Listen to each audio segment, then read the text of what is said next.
હું મંગળુભાઈ ભગત, સુરેન્દ્રનગર જિલ્લા કોંગ્રેસ ઉપપ્રમુખ। અત્યારે આપણે ઊભા છીએ વોર્ડ નંબર 1ની અંદર બાયપાસ રોડ ઉપર।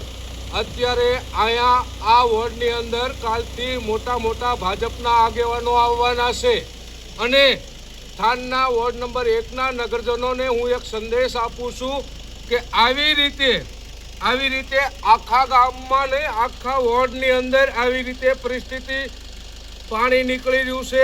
એટલે મહેરબાની કરી અને મારા વોર્ડના મતદારોને હું કહું છું, ભાજપના આગેવાનોને નથી કહેતો કે તમારી આવી પરિસ્થિતિ છે, તમને કેવી રીતે મત આપવો। મારે કહેવાનું એ છે કે આ નળનું પાણી અત્યારે અહીંયા નળ આપ્યા છે, રાતે 3 વાગ્યા છે, 3 વાગ્યે નળ આપ્યા છે। અત્યારે નળનું પાણી ભરે કોણ? અત્યારે બધાને બહેનું કરવા માટે 3 વાગ્યે રાત્રે પાણી આપવાનું અને તમારું 50% નળનું પાણી આવી રીતે રોડ ઉપર ઊભા રોડે વહેતું થાય છે અને ઘીરે પૂરું પ્રેશરથી પાણી ફૂંકતું નથી।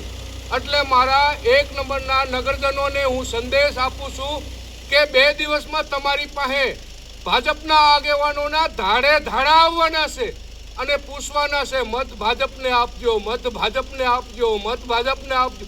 તમારું જે થવું એ થાય, પણ બાકી અમારી મત પેટી ભરી દીજો એવું કહેવાવાળા ભાજપના આગેવાનો તમારી પાસે કાલથી ચાલુ થવાના છે। આજ ફોર્મ ભરવાની છેલ્લી તારીખ વહી ગઈ છે, એટલે મહેરબાની કરીને એવડાઈને તમે પ્રશ્ન કરજો।